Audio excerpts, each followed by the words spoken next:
and they're amongst your regular students because of inclusion in China and in India, and your experience over there, do they operate that way as well, taking in all students in that country and educating them like we do? I think in India and you folks to China, the answer is no. First of all, well, the question was, for those of you who didn't hear, did you bring in all children, with including special needs children, and mainstream them in India and China education? In India, in the urban centers, Bangalore, Mumbai, Delhi, etc., 50% of the students go to private, for-profit schools. The other 50% go to government. I'm going back to India. I'm going to go into government schools and film there as well, learn more. But in the private for-profit, you take an entrance exam, and you have to be accepted into the private for-profit.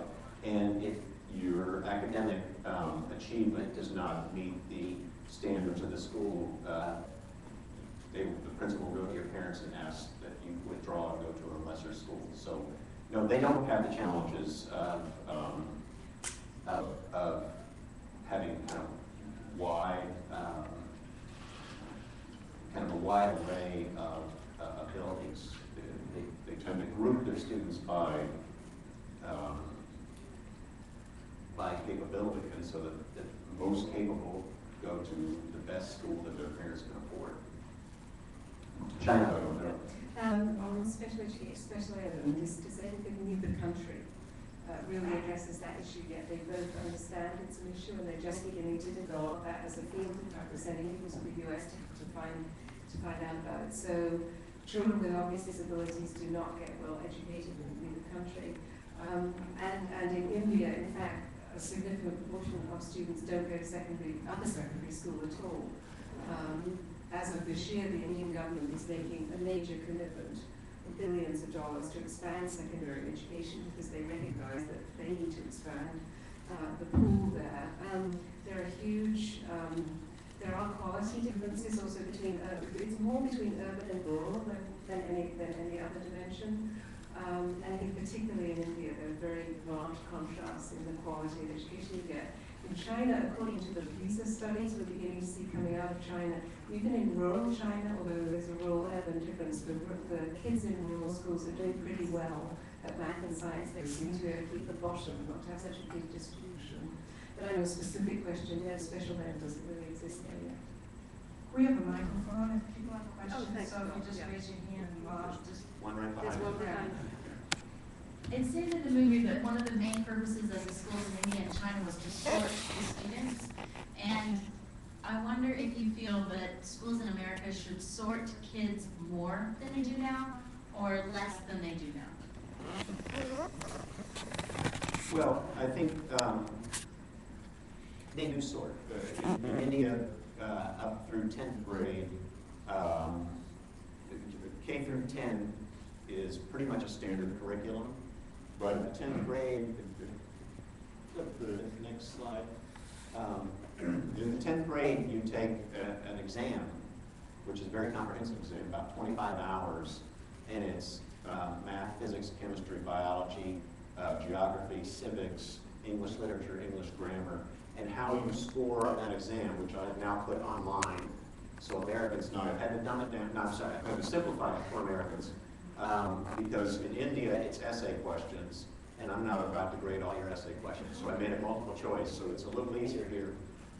We've had 2,000 people take the exam online. No one has passed the 10th grade exam to get into 11th grade, including my daughter, who is a straight A student, 10th grade, AP classes. But in America, or at least in Tennessee, because you don't take biology until the 11th grade, she automatically flunked the biology exam and couldn't go to 11th grade. So they do sort, and if you score high, above 80% across all of the 7 exams, you take the science track. If you score 60 to 80, you take the commerce track. If you score less than 60 but more than 40, they put you on the liberal arts track, and then they put you, if you score even lower but still above 40%, there's a fashion track, there is a culinary arts track. So yes, they do sort you. Do I think America should do that? I'm not, I honestly don't know. All I'm saying is that's what they do, and it's in their culture seems to work really well, and I'm able to hire large numbers of very talented, highly educated people in India and China. I'm not able to hire them in the U.S., but I don't think it would work here in America. We like to assume everyone is equal, we want equal outcomes, and so it just won't work in America. But you know what? The marketplace will track them pretty quickly when they get out. Yeah, can I just comment on that? Both countries do sort by examinations. That's the way the system runs. I think that's going to change somewhat in the future as they both expand their higher education systems. Sorry, I seem to be destroying this piece of technology. As they expand their higher education systems, there will be less pressure. They've got this incredibly narrow funnel to get into the best of higher education. So they themselves, they both value it because it makes students work hard, and it's a real test of meritocracy. You know, it's not about buying your way into university by having, but they also recognize that it creates tremendous stress and narrowing of the system. So it's something there's some ambivalence about, but on the whole they accept it. But they also point out that we in fact sort. We sort by geography. We sort by, by income level. But there's a massive sorting process in our schools, it's just a different kind of sorting process. Well, I tell you with the microphone. I'm sort of horrified actually because they are. I mean, this is income based. In India, they're paying for it, and so they are buying their way in. And there are untouchables on the street that are not getting educated. And there's a caste system which dictates like who goes into like managing hotels and who goes into engineering, and that's very explicit. The United States doesn't shuns that model. If we have had that in the past, we seek to shun that, and our education system seeks to create a democratic society. I find it's the idea that this would somehow be maybe potentially okay. No, and you should understand, I'm not advocating that we should become like the Indians and Chinese. What I am telling you is the two largest countries in the world with the fastest growing economies, that's how they do it. And so that's who we're going to be competing against. I'm not saying we should do it, but be aware that's our competition in the 21st century. So we had sure as heck better be able to do it better with our brilliant system, or we're going to get crushed economically. And just look at Detroit. What Japan has done to Detroit. Japan is smaller than America. America has never competed against countries larger than itself. And so I'm not saying change anything. Maybe America is absolutely fine, but watch what's going on in Detroit. And I will make a prediction. The next industry that the Chinese and Indians will attack us on is pharmaceuticals, which is one of our most profitable, highly paid, high-income industries, and they are going to crush us. But we don't have to change. I started noticing maybe 15 years ago at the University of Washington this trend toward so many of the engineering students and computer science in particular, and you notice it because it's the TAs, the graduate students who teach the undergraduates who were not from here, basically. And one of the phenomena is that I kept hearing about students that couldn't understand them, and so they were dropping out. In other words, we sort of created this vicious cycle where the students from the United States basically can't compete to get into the graduate schools in America because there are much better folks coming from other countries. International students are attracted in. And so they become the graduate students who then teach, but meanwhile they don't really know about teaching American students. American students don't see modeled American success, so few of them actually complete the programs, and we are sort of fueling that way. Well, I didn't look, I have not looked at Indian and Chinese for American colleges, so I honestly can't comment. But if you would go one more slide, this will show you, this is the high school curriculum. Apoorva, the Indian girl, 4 years of physics, 4 years of chemistry, 4 years of biology, 4 years of math. Neil, the American boy, you'll see, and I just have to go, because this is so priceless, I have to point it out. He took 1 year of biology, 1 year of chemistry, 1 year of physics, and 1 year of environmental science. Apoorva took, and she actually took 6 years because she started in 7th grade taking physics, chemistry, and biology. But the real rigorous courses that Neil took, and Neil works for me, by the way. He works at one of my software companies in a cubicle. And because he spent 2 years learning to cook spaghetti at Fazoli's, we made him cook spaghetti once a week for the staff. But here are my favorite ones of Neil's courses: recreational games, which he got credit for, advanced physical conditioning, physical education, interpersonal relationships. I just think the rigor of their, not all high schools in India, not all high schools in China, but very large numbers, is dramatically at a dramatically higher level. Apoorva, I could have hired her out of the 10th grade, and she could be working for Vontu, my software company, out of the 10th grade, because she was taking Java coding. So I don't know what goes on in college, but I can tell you in high school, they are 2 to 3 years to 4 years. Neil, who's working at my company, will take Java next year. So Apoorva was 4 years ahead of her. Sure. Why American students aren't, why more aren't going into math and science? This is an issue that there's a great deal of writing and speculation about, and I'm not sure, I don't know if there's a consensus yet on what some of the, on what the reasons are. Certainly the preparation in high school is not as rigorous in some other countries. On the other hand, and this comes from Richard Friedman's work, the Harvard economist who's quoted there, I can't remember their percentage, but some significant proportion of students enter college saying they want to major in math and science. By the time they come to choose a major, they're no longer majoring in math and science. So something's also happening in the first 2 years of college to discourage them.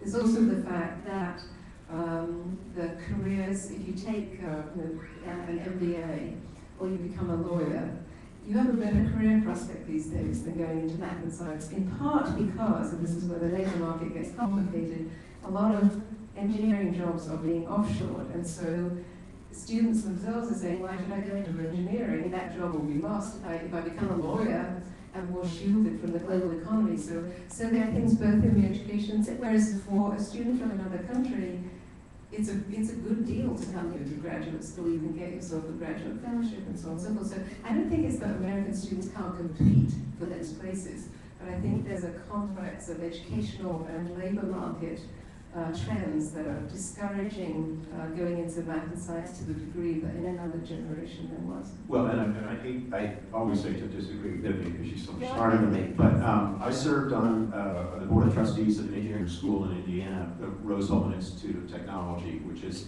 on par with the Harvard Lab, for example, out in California.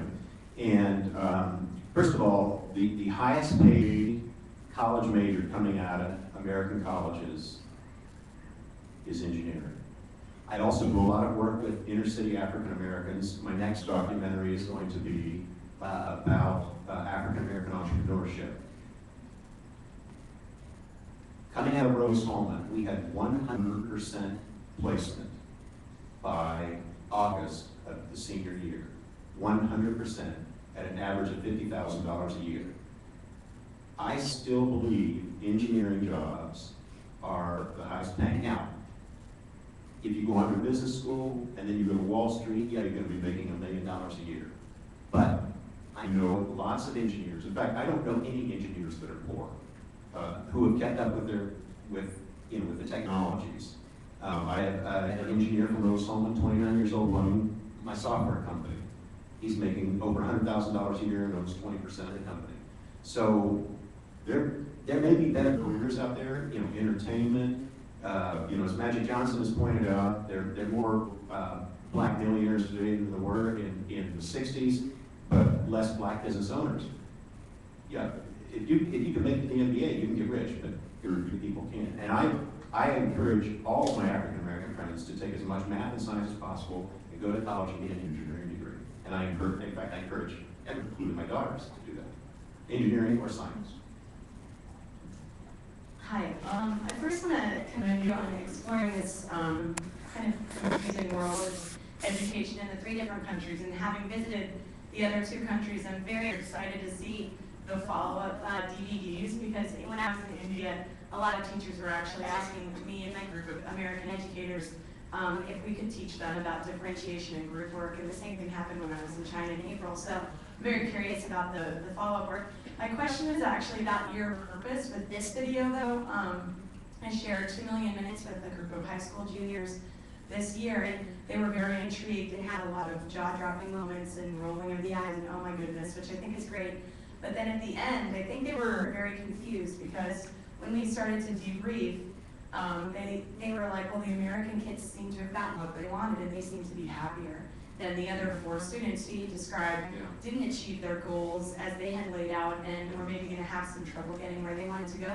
So how do you view that? Do you think that it is kind of a contradiction in terms of, you know, the first 45 minutes of the video are touting the Chinese and Indian education systems is doing so much more and so much better, but then in the end, what are the results? Or do you not see it as a contradiction? Well, it's interesting. The Gates Foundation, which is funding me to fly around the country and screen this film, they wanted to change the ending.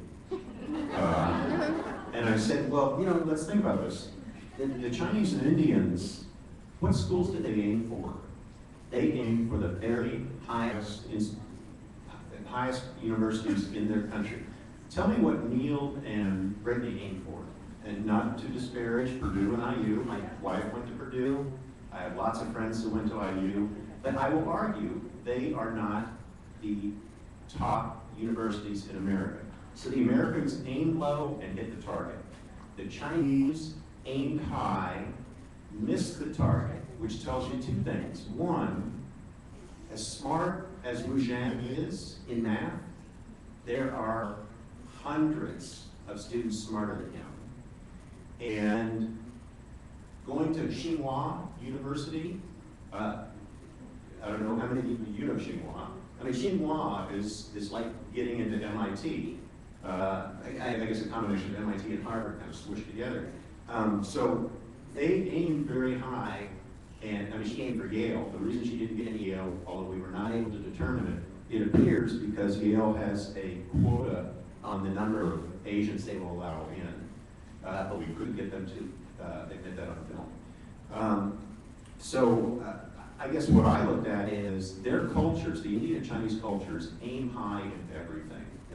My experience in traveling is, and the American culture, 50% of the students from Carmel High School go to either Purdue or IU. And in the second film, the deeper look at Indian education, we brought the Indian students and the American students together for a roundtable discussion. And the Chinese, or the Indian students said, you know, why did you decide to go to Purdue? Well, you know, it's an in-state school, it's close to home, it was cheap, and my parents went there. And I asked Neil, I said, did you ever think about, you know, he got in on his PSAT scores. I said, did you even consider maybe applying to MIT just to see if you could make it? No. I was happy to go to Purdue. And so the level of aspiration in India and China, my observation, and you know, I've only met thousands of Indians and Chinese in those countries, so, and they're 1.3 and 1.1 billion, so they're not all like that, but is that they set very high intellectual and academic goals, and we don't.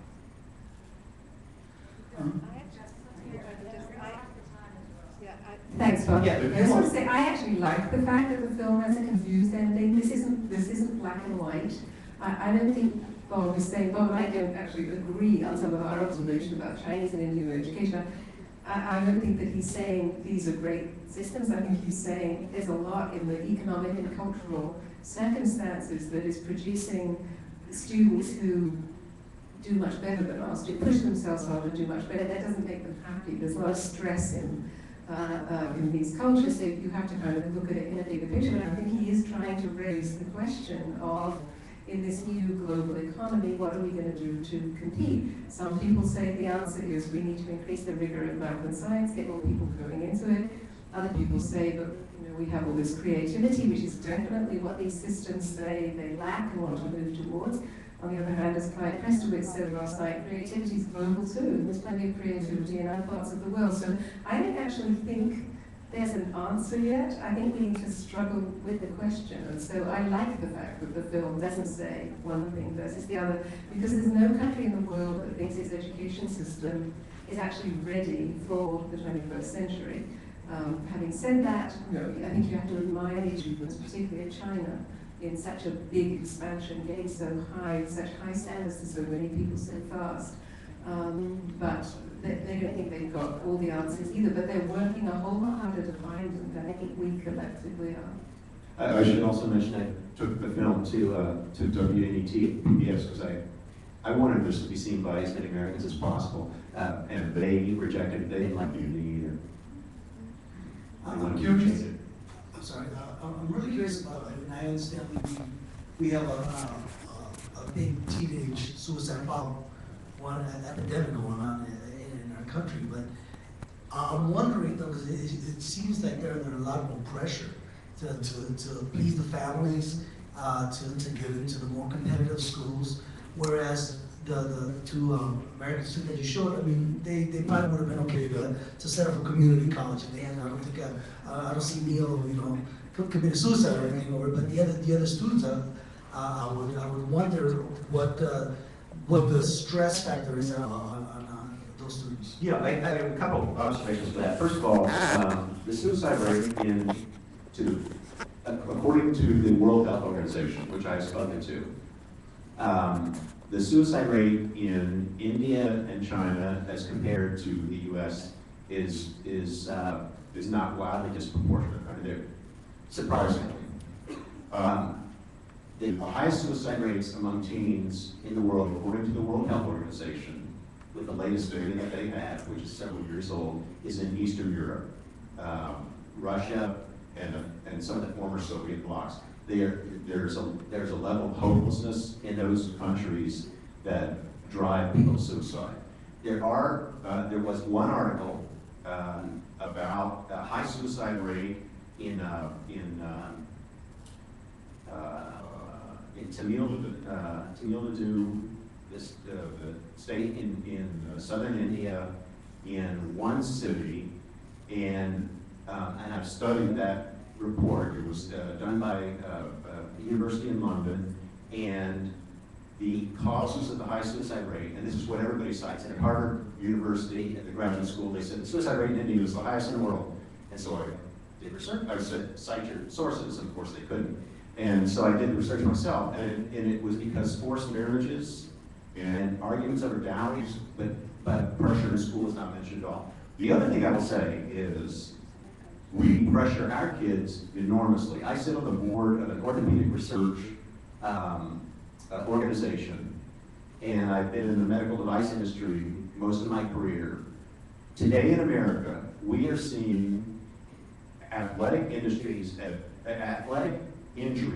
at the ages of 10, 11, and 12 that the orthopedic surgeons I've worked with my whole career never saw before, except in professional athletes. Torn ACLs, debilitating injuries, because we put so much pressure on our children to compete athletically.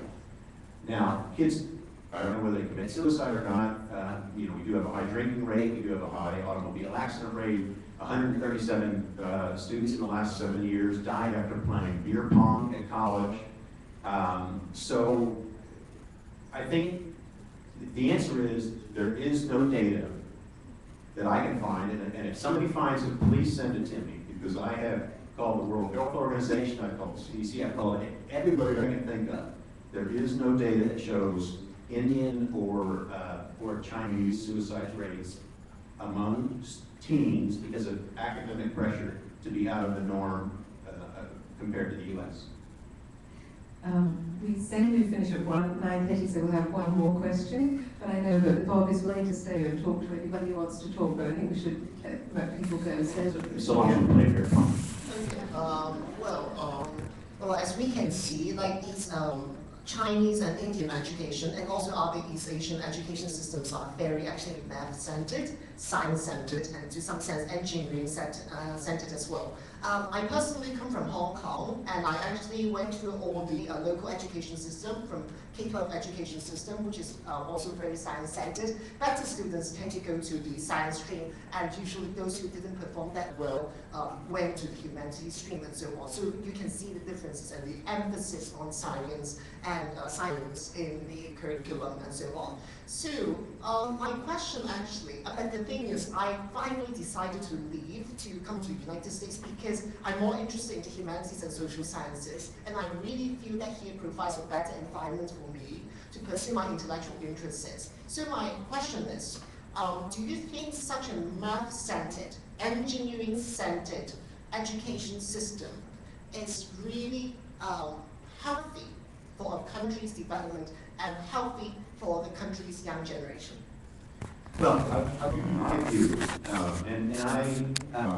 I'm a high-tech investor, I'm a high-tech entrepreneur, and so I have a different view than a lot of people. But I believe the cognitive skills that the great mass of our population, not just the top 10% who are scientists and engineers, but all of our children are going to need higher cognitive skills as learned in math and science classes in the 21st century than they did in the 20th century. Just like kids in the 20th century needed higher cognitive skills than the 19th, than the 18th, than the 17th. And I believe, I'm not saying everybody should be an engineer or scientist, because that's not people's passions. But my daughter is, my 16-year-old has two career choices right now: pediatric oncologist or actress. And as I explained to her, I said, and in fact, actress and singer, we're going into the studio to cut her first CD at the end of this month. And I said to Elizabeth, I said, you know what? If you are a singer and actress, the fact that you have high cognitive skills and a comfort with technology will only aid your acting and singing and performing careers, because your guitar teacher right now, who's a brilliant musician, is so terrified at technology, he doesn't have a MySpace page, he doesn't have anything on YouTube. He is a genius. I've watched him play. I've told him, I'll take him in the studio, I'll record, let me produce your album. But he's so afraid of technology. And so I tell my daughters, no matter what you go into, and my other daughter is vacillating between being an entrepreneur and a chef. And I said, no matter what, math and science, the most cognitive skills you can acquire will never hurt you. If anything, they will help you. And so I don't believe everyone should be a scientist and engineer, but I do believe everyone should take as much math and science as possible to raise their cognitive skill level. I don't think there's anybody in this room who wouldn't want students to have a very broad education, and to think that one that is so heavily math and science focused is the ideal. And in fact, in China and India, the educators and the policy leaders in education don't think it's the ideal either. And so there are efforts to broaden the curriculum in both countries. They're not all that effective because the labor market push is so heavily, the labor market opportunities right now are so heavily in the science and engineering fields. That might change over time. I mean, Bollywood is planning to take over from Hollywood, so there's going to be lots of entertainment careers there. But combine sort of animation with entertainment. So there definitely has been that bias. There's an effort to grow away from it, but there are other forces pushing in the opposite direction. I will close with just two pieces of good news. The Indian students, we brought them over to the U.S. They got to know their American counterparts. They became very good friends. The Indian students left with two really vital skills in the 21st century. They both left with Facebook pages, and Brittany and Neil were able to teach them college level beer pong. So we brought those two down, and we're bringing the Chinese students over. And then the other piece of good news is India just announced last week that they are embarrassed that in the last 6, I would wear it as a badge of honor, but they are embarrassed that in the last 6 Olympics they have only won 1 silver medal, which was in double barrel shotgun shooting, I think. And frankly, if I were Mohammed Singh, that would be good. I mean, I post billboards all over. God bless us, we've only won a medal. But they are now funding, they're gonna build 800,000 sporting centers around India. So we're gonna drive them down to sports too. MTV is broadcasting over there, so, you know, maybe we can pull them down and we'll be okay. Thank you all very much. I'm gonna let you all continue that with it offline. Thank you.